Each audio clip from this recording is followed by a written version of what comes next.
자, 책 정리하는 법을 이제 알려드리도록 할게요. 자, 일단 저희가 교재를 피면 분명히 수업 시간에 연필로 밑줄을 함께 쳤던 문장들이 있을 겁니다. 그러면 이제 연필로 밑줄을 쳤던 문장들을 저희가 하나하나 꼼꼼하게 읽으면서 나는 이 문장 다음에 이 문장도 좀 나한테는 공부할 때 필요해 라고 하는 문장들이 분명히 있을 거거든요. 그럼 이제 그런 문장들을 추가적으로 연필로 이제 밑줄을 칩니다. 그리고 보시면 아시겠지만 수업 시간에 얘기를 해줬던 이런 키워드들은 양괄호와 같은 표시로 조금 더 눈에 띄게 해두면 나중에 키워드를 다른 색으로 이제 밑줄을 칠 때 도움을 좀 빨리 도움을 받으실 수 있고, 또 내가 키워드를 못 찾겠다라고 했을 때도 이런 양괄호 표시를 수업 시간에 해놓은 것들이 가이드라인으로 작용할 수가 있게 됩니다. 자, 이렇게 해서 쭉 연필 밑줄을 쳐주는 것, 이제 이게 필요하다 보시면 돼요. 근데 이 연필 밑줄이다라고 하는 거는 보통 수업 시간에 대부분 다 되어 있을 거고, 또 수업 시간에 못 친 것들은 쉬는 시간에 빨리빨리 이제 그 해당 장을 열어서 밑줄을 좀 빨리 쳐놓으시는 게 복습 시간을 줄이시는 방법이 될 겁니다. 자, 이게 첫 번째 이게 이제 저희가 처음 복습을 할 때, 혼자 복습을 할 때 책을 편 상태가 아마 이런 상태가 되어 있으셔야 할 거예요. 자, 그 다음에 이제 혼자 복습을 한다라고 했을 때는 일단 판서 노트를 통해서 전체 흐름은 쫙 머릿속에 다 있으셔야 해요. 그 다음 책을 딱 펼친 뒤에 일단 가장 진한 색으로 제일 큰 목차들을 표시를 합니다. 왜 가장 진한 색으로 하냐면 보통은 판서 노트를 통해 가지고 큰 흐름을 정리하고 책을 보게 되면 이런 로마자 목차들은 별도의 암기 노력 없이 머릿속에 있게 됩니다. 그래서 이런 로마자 목차들은 공부 기간이 뒤로 가면 뒤로 갈수록 많이 안 보게 될 가능성이 높아요. 왜냐하면 이미 내가 다 외워져 있기 때문에. 내가 지금 논리적 순서대로 머릿속에 쭉 정리를 하는데 그 정리 순서대로 이미 로마자 목차들이 쭉 연상이 되는 상태가 되기 때문에 잘 안 보게 됩니다. 그래서 기억하셔야 될 게 그 형광펜 작업을 할 때는 자주 보는 내용일수록 옅은 색이어야 돼요. 됐죠? 그래야지만 나중에 그 위에 다른 색을 칠하는 식으로 키워드를 하나 더 찾아내거나 하는 수정 작업이 가능해집니다. 자, 어쨌든 다시 돌아와서 판서 노트로 전체 흐름을 한번 머릿속에 쫙 다 넣어놓은 다음에 이제 책을 딱 펼치겠죠? 딱 책을 펼치면 이렇게 수업 시간에 연필로 밑줄을 쳐놓은 이 상태가 될 겁니다. 자, 그럼 이제 나는 뭘 하느냐? 쭉 이 책을 보면서 로마자 목차 위주로 먼저 쫙 큰 틀을 또 잡는 거예요. 인적자원 계획 쪽에 가면 인력 확보를 위한 전략이 두 개가 있다고 했는데 그중에 인적자원 계획 전략이 필요하다고 했었지. 맞아. 이렇게 인적자원 계획 전략이 필요하다라는 소결하에서 그럼 이제 나는 환경 분석을 하고 그 다음에 인력의 수요 예측을 한 뒤에 그 다음 어떻게 하겠어요? 수요 예측 다 했으니까 그다음 공급 예측으로 가겠지. 그럼 이제 다시 쭉 넘겨서 공급 예측으로 가지. 이렇게 해서 수요 및 공급 예측을 하고 나면 그 다음 수급 조정을 했지. 그럼 수급 조정이다라고 해서 이렇게 수급 조정. 요렇게 로마자 목차만 쭉 이렇게 체크를 하면서 제일 큰 틀을 잡는 거예요. 그렇죠? 이렇게 해가지고 맞아. 인적자원 수요 공급 예측이 끝났었지. 됐죠? 그럼 이제 다시 앞으로 돌아옵니다. 돌아와서 자, 지금 이 로마자 목차를 통해 가지고 이제 뭐 했어요? 큰 틀을 잡았으면 그 다음 이제 아라비아 목차를 쭉 정리하면서 로마자 목차별 또 하위 틀을 잡습니다. 인력 확보를 위한 전략, 인적 자원 계획의 필요성. 맞아. 인력 확보를 위한 전략은 두 개가 있었지. 그게 바로 인력 적응 전략. 그다음 두 번째, 그게 바로 인력 계획 전략이 있었는데 맞아. 이 두 가지 전략의 실익을 비교했을 때 인력 계획 전략의 도입이 맞다고 했어. 그래서 이제 인적자원 계획의 수립 과정, 즉 이 계획 전략을 도입함에 따라서 인적자원 계획의 수립은 이런 프로세스로 이루어지지. 됐어요? 이렇게 가는 거예요. 됐나요? 자, 이렇게 아라비아 목차를 쭉 이제 또 이렇게 체크를 하면서 각각의 로마자 목차 아래에 있는 하위 틀을 잡는 겁니다. 자, 마저 또 해볼까요? 인력 수요 예측이다라고 해서 인력의 수요 예측은 미래 특정 시점에 필요한 인적 자원의 자격을 예측한 자격과 그리고 인원 수를 예측하는 거라고 했지. 그럼 일단 미래 특정 시점에 요구되는 자격을 예측하는 걸 질적 인력 수요 예측이라고 했고, 그 다음에 미래 특정 시점에 필요한 인원 수를 예측하는 것을 양적 인력 수요 예측이라고 했지. 그렇죠? 자, 이렇게 다 질적 수요 예측, 양적 수요 예측, 맞아. 하고 나면 그 다음에 이제 공급 예측으로 넘어갔지. 됐어요? 자, 이렇게 또 쭉 작업을 했죠? 자, 그 다음 다시 이제 앞으로 돌아와야겠죠. 다시 앞으로 돌아와서 이번엔 아라비아 목차 하위에 있는 또 하위 목차들을 정리하는 겁니다. 그러면 지금 느낌 오시나요? 제가 그랬죠? 로마자 목차, 아라비아 목차 이런 것들은 시간이 갈수록 그냥 자연스럽게 내 머릿속에서 쭉 연상이 될 수 있는 목차들이 돼요. 왜냐하면 내가 이 논리적 흐름대로 그냥 쭉 뭐한다 중얼중얼 하기만 해도 나올 수 있는 목차이기 때문에. 하지만 이제 양가로 목차, 원목차 이런 것들은 마지막 순간까지 암기를 해야지 조금 생각이 나는 경우들이 많고 정말 마지막까지 가장 많이 보는 목차들이 되기 때문에 갑자기 색이 옅어지죠. 그렇죠? 가장 이제 어떤 색이 가장 안 좋냐면 진한 색 그리고 형광색 이렇게 자꾸 눈에 자극을 주는 이런 색깔들 그리고 불필요한 내용인데 자꾸 내 눈 시선이 가게 만드는 이런 색깔들이 본문에 와서는 안 됩니다. 됐어요? 자, 그럼 이제 가볼게요. 좀 더 이제 점점 색이 옅어지죠? 옅은 색으로 인력 확보를 위한 전략이 2개가 있었는데 그 중에 첫 번째 전략이 인력 적응 전략이었지. 인력 적응 전략 내용에서는 먼저 첫 번째로 인력 적응 전략이 뭔지 개념 정의를 정리했었고 인력 적응 전략이 가지고 있는 장단점을 파악했었어. 됐죠? 그다음 두 번째 인력 확보 전략으로 인력 계획 전략에 들어가서 얘도 인력 계획 전략의 계획을 보고 얘의 장단점을 봤었지. 그래서 이 양자의 장단점을 맞아 비교해가지고 계획 전략으로 결정했었지. 그래서 계획 전략 하에서는 이러한 순서대로 수요 공급 예측과 수급 조정이 이루어지지. 지금 흐름만 지금 몇 번째 보고 있는 거죠. 목차 정리를 하면서. 이게 포인트예요.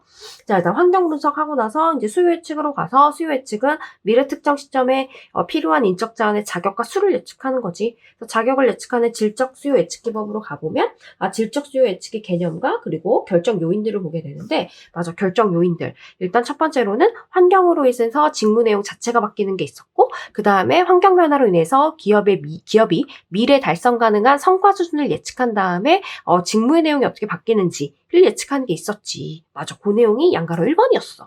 자, 그러면 환경에 의해서 직무 내용이 어떻게 바뀌는지부터 한번 분석해 볼까? 그게 바로 작용요건 분석기법이었어. 다음, 환경이 바뀜에 따라서 미래 기업이 달성 가능한 성과 수준이 뭐였지? 그거를 예측해서 직무 내용이 어떻게 바뀌고 작용 요건이 어떻게 바뀌는지로 가는 게 맞아. 시나리오 분석기법이었지. 그래서 질자시 이렇게 외웠었지.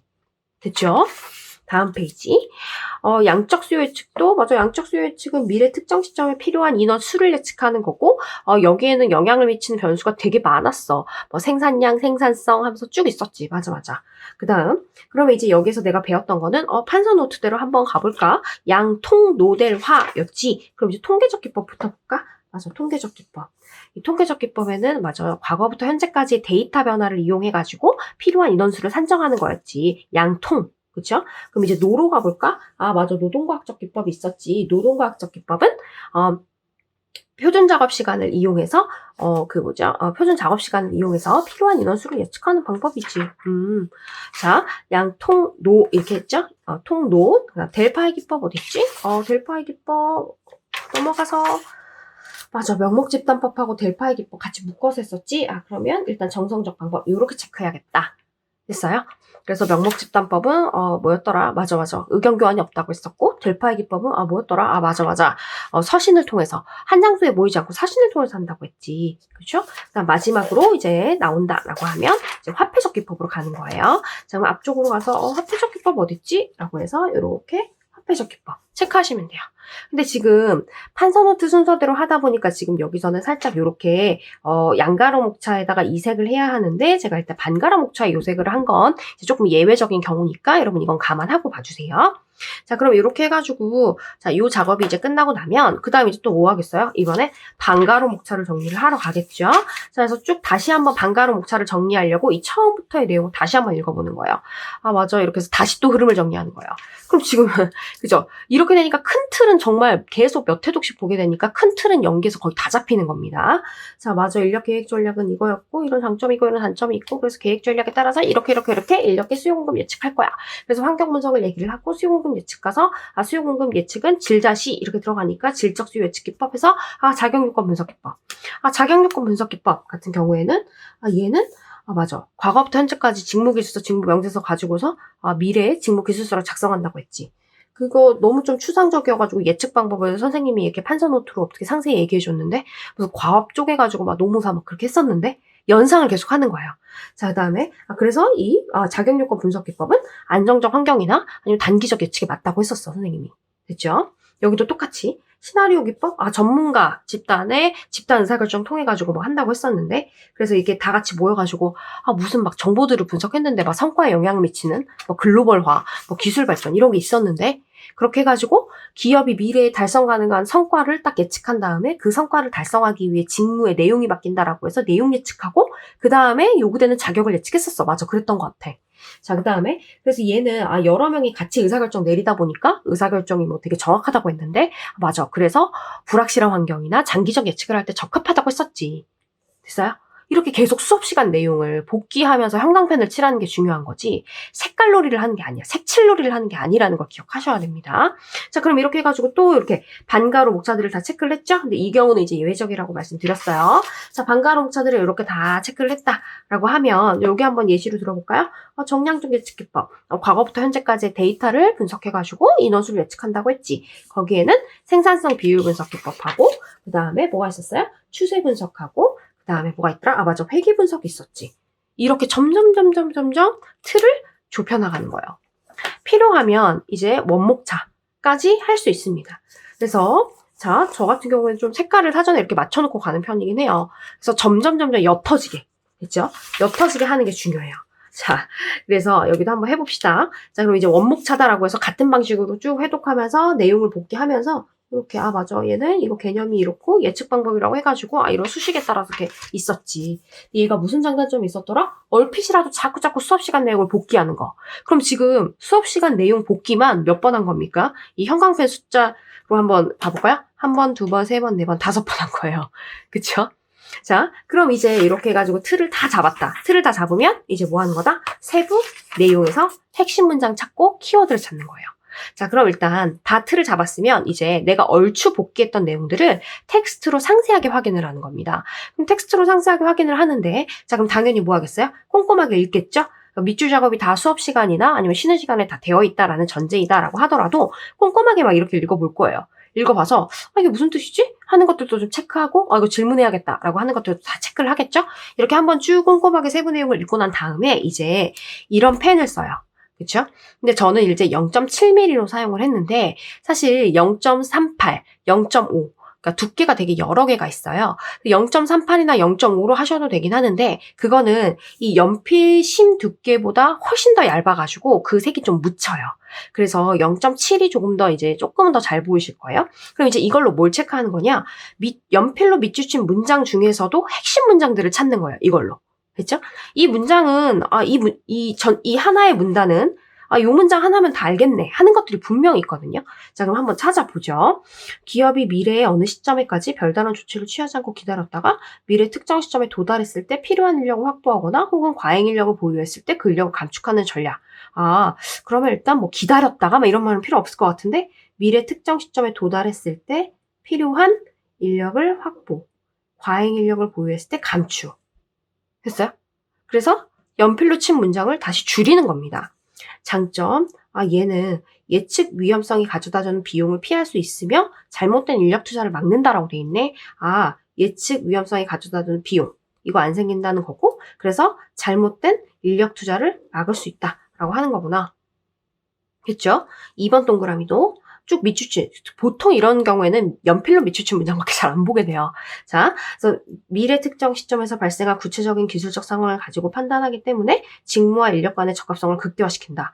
그러면 미래 특정 시점에 딱 그 시점에 발생된 기술이나 상황이라는 걸 가지고 판단한다 그랬지. 그래서 직무와 사람의 적합성이라는 게 되게 높아진다고 했지. 이런 식으로 이 텍스트를 또 줄이는 거예요. 됐죠? 근데 문제점이다라고 한다면 맞아. 그때 내가 필요한 인력을 못 구할 수 있겠지. 그러면 필요한 인력을 자 T1 시점에서 필요한 인력을 구하지 못한다. 라고 하면 시장 기회를 상실하게 된다고 했었고 그 다음에 그때 뭐 인력 과잉 현상이 발생하면 내보내면 된다라고 하지만 법적 도덕적 제약으로 인해서 방출을 못하는 경우가 있을 거고 이렇게 되면 불필요한 인원을 계속 고용해야 되고 그들도 원치 않는 일을 하니까 직무 불만족이라는 게 야기되고 그래서 효율성이 떨어지지. 이런 식으로 체크를 하는 거예요. 계속. 그렇죠? 그럼 지금 목차 구조 잡으면서 계속 강의 들었던 내용 복기했고 그 다음 다시 텍스트를 보면서 또 복기를 하고 하다 보니까 계속 몇 회독씩을 한 효과가 있는 거예요. 한 번 복습을 하는데도. 그렇죠? 자, 이렇게 계속해요. 그래서 기업의 환경 변화를 사전에 예측해서 미래 특정 시점에 인력의 양적 및 질적 문제를 사전에 충분한 기간을 가지고 준비하는 것. 그러면 환경 변화를 사전에 예측해서 뭐 한다? 양적, 질적 문제를 충분한 기간 가지고 준비. 하는 전략. 이렇게 쳐놓으면 되죠. 그렇죠? 장점이다라고 한다면 얘는 어쨌든 그 기간 동안 준비를 해야 된다. 즉 구성원들을 육성해야 된다라고 했었죠.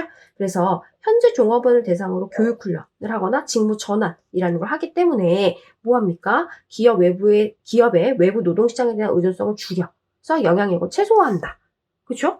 자, 그 다음 여기도 인력 계획 전략은 종업원의 능력 개발 욕구를 충족시켜주고, 그리고 이 사람들이 어떻게 돼요? 노동시장에서 경쟁력도 높이는 결과를 가져다 준다라고 했었지. 됐어요? 자, 이렇게 다 쳤죠? 그럼 이런 식으로 또 이렇게 파란색 펜으로 다 줄인 거예요, 내용을. 그러면 이제 어떻게 가느냐? 저 같은 경우는 이제 좀 요런 색깔 써요. 잘 옅은 거. 됐죠? 옅은 색으로 이제 이 문장, 파란색으로 체크한 핵심 문장에서 다시 키워드를 쳤습니다. 됐죠? 근데 왜 이렇게 하냐면, 지금 이 회독으로도 난 충분하지 않아라고 하면 또 한 번 읽어야 되잖아요. 그럼 또 한 번 읽었을 때는 이제 이런 단어들, 내가 이 색으로 체크했던 단어들까지 필요 없는 경우가 있어요. 이미 내 머릿속에 다 암기가 되어 있기 때문에. 근데 마지막까지도 안 외워지는 단어들이 있거든요. 그럼 그런 단어들은 다시 진한 형광펜으로 체크를 해야 되기 때문에 저는 이제 이런 색 펜으로 해요, 보통. 자, 그래서 보시면 다시 한번 볼까요? 그럼 이제 파란색 문장만 보는 거예요. 미래 특정 시점에 도달했을 때 필요한 인력을 확보하거나 혹은 과잉 인력을 보유했을 때 그 인력을 감축하는 것. 그럼 당연히 적응 전략은 뭐예요? 도달했을 때, 미래 특정 시점이 됐을 때 그때 가서 확보하거나 내보내는 거구나. 그렇죠? 그럼 이 단어만 있으면 이 문장이 다 생각나잖아요. 자, 그리고 장점에 가면 당연히 선생님이 수업 시간에 체크해줬던 내용이 키워드로 온다라는 걸 쉽게 찾을 수 있으니까 어렵지 않죠? 다만 이 단어 가지고 내가 중얼중얼 예측 위험성, 맞아, 예측을 잘못했을 때 발생하는 비용이라고 했지. 괜히 이제 돈 쓰고 시간 쓰고 하니까 이런 식으로 설명하거나 풀이할 수 있어야 돼요. 이 단어들을 보면서 색칠놀이가 아니에요. 자, 동그라미 2번에서도 여기도 직무와 사람의 적합성, 이 단어만 있으면 다 알잖아요. 그렇죠? 자, 단점이다 라고 해서 단점에서도 맞아, 그때그때 내가 필요한 인력을 못 구할 수도 있지. 그럼 시장기에 상실된다고 했었고, 그리고 그때그때 내보내면 된다고 했지만 내보내지 못하는 경우가 있지. 법적 도덕적 제약 때문에. 이렇게 되면 이거 계속 고용해야 되니까 돈도 많이 들고 종업원들도 자기한테 안 맞는 일 하니까 직무 불만족 생기고 효율성, 비용이다. 이렇게 뭐예요? 키워드 체크만 이제 요색으로 한 거예요. 그쵸? 그러면 이렇게 하면 지금 벌써 메타독한 거야. 그쵸? 그럼 이제 나중에 내가 모의고사를 본다? 아니면 최종적으로 암기를 하고 싶다라고 했을 때는 이제 보통 어떻게 되겠어요? 목차 보고, 그죠? 목차를 보고, 그 다음에, 조금 시간적 여유가 있다라고 한다면 연필로 밑줄 문장만 이렇게 쭉 다 읽는 거고, 나 지금 그 정도 읽을 시간이 없는데 라고 한다면 지금 파란 색깔로 체크한 핵심 문장 위주로 해가지고 쭉 빠르게 볼 수 있거나, 아니면 더 시간이 없다라고 했을 땐 목차하고 키워드만 보면서 내가 정리한 내용들을 연상하면서 정리를 하는 거예요. 그럼 되게 시간이 빠르게 단축되겠죠. 그렇죠? 근데 이제 마지막까지 꼭 안 외워지는 키워드들이 있어요. 마지막까지. 이제 보통 이제 이 작업은 3기 막판에 이제 이루어질 건데, 그런 단어들은 이제 되게 더 진한 형광펜을 이용을 합니다. 제가 워낙 잘 안 쓰다 보니까 여기에 숨겨놨는데, 이제 요런 단어, 이런 형광펜을 쓰는 거예요. 근데 난 이걸 바로 쓰기가 조금 부담된다라고 하면 이거보다 더 옅은 색깔들이 있어요. 이런 것들로 이제 하는 건데, 나는 이게 계속 암기를 하는데, 이거 키워드 진짜 안 외워지네? 이런 것도 이렇게 체크하는 거예요. 됐어요? 아니면 나 진짜 학자 이름 되게 안 외워지네? 그럼 이런 걸로 이제 체크하는 거예요. 됐죠? 나는 진짜 이거 되게 안 외워지네. 이걸 자꾸 답안지에 빠뜨리네. 이런 것들을 이렇게 체크하는 겁니다. 됐나요? 이 단어는 생각났는데, 법적 도덕적 지향이라는 단어는 늘 생각이 나서 답안지에 쓰는데, 나중에 피드백 받아보면 꼭 이런 내용이 빠지네. 난 왜 이렇게 이게 생각이 안 나는 걸까? 하는 것들은 다시 이런 편으로 하는 거예요. 이렇게 해가지고 이제 얘네들을 다 잡잖아요? 얘네들을 다 잡는다고 노력을 했는데, 근데도 안 외워진 애들이 있어. 마지막에 시험 일주일 앞두고, 이럴 때는 과감하게 들어가죠. 왜? 시험 일주일 앞뒀잖아요. 이 책 다시 안 볼 거잖아. 붙어가지고. 그쵸? 이제 이걸로 가는 거예요. 와, 진짜 얘 미쳤다. 나 얘는 진짜 죽어도 안 외워지네. 됐어요? 이런 식으로 조금 더 이제 진하게 들어가는 거예요. 많이 차이가 안 날 수도 있을 것 같은데, 아무튼 이렇게 조금 더 두껍게 하거나, 아니면 진하게 하거나. 이런 식으로 체크를 해서 이제 형광펜을 칠하는 거예요. 그래서 되게 조금 걱정이 되는 게 뭐냐면, 이 형광펜이라는 건 이렇게 한 번 다 하고 나면은 이제 되돌릴 수가 없죠. 그래서 너무 지나치게 이렇게 좀 지나치게 형광색이 짙거나 아니면 지나치게 이렇게 진한 색깔로 본문 표시를 하면 이게 반복적으로 보는 구간들이기 때문에 이게 눈에 피로도를 많이 주고 이게 오히려 강약 조절이 잘 안 되게 만들어져요. 그러니까 여러분 되게 조심하셔야 돼요. 책에다가 형광펜을 칠하실 때는. 됐죠? 그리고 이 형광펜 작업은 좀 이 수험서에는 이런 식으로 조금 뭐 편하게 하셔도 돼요. 왜냐하면 어차피 일기 때 서브노트로 바뀌고 그 서브노트가 내가 최종적으로 암기할 모든 것들을 담을 내용이 되기 때문에 여기에다가 조금 편하게 하셔도 되긴 하지만 그래도 이런 체계를 가지고 하셔야 되고 색칠놀이가 아닙니다. 색칠놀이가 아니고 이걸 하시면서 계속 맨 처음에 무조건 이 책을 펼치기 전에는 판서노트를 무조건 제대로 숙지를 하셔야 돼요. 그래서 그 판서노트 내용을 토대로 해서 이 형광펜을 칠하면서 구조를 잡으면서 그 내용을 한번 연상, 또 아라비아 숫자 칠하면서 또 연상, 양가로 목차로 구조 잡으면서 또 연상, 계속해서 그 내용을 복기를 해나가가지고 완전히 내 것으로 인식시키는 게 중요한 거지 이 색칠놀이 하는 게 중요한 게 아닙니다. 아셨죠? 그래서 이걸 기억하시고 확인을 하시면 좋을 것 같고 모르겠어요. 혹시 뭐 이 형광펜 제품이나 이런 게 좀 궁금할 수 있을 것 같아요. 근데 이 색깔이나 컬러는 뭐 자기의 취향에 따라 가겠지만 이게 제일 눈의 피로도가 저는 적어서 저는 사전에 이렇게 맞춰놓고 가는 편이고 어떤 색깔로 하든 상관은 없지만 중요한 건 뭐라고요?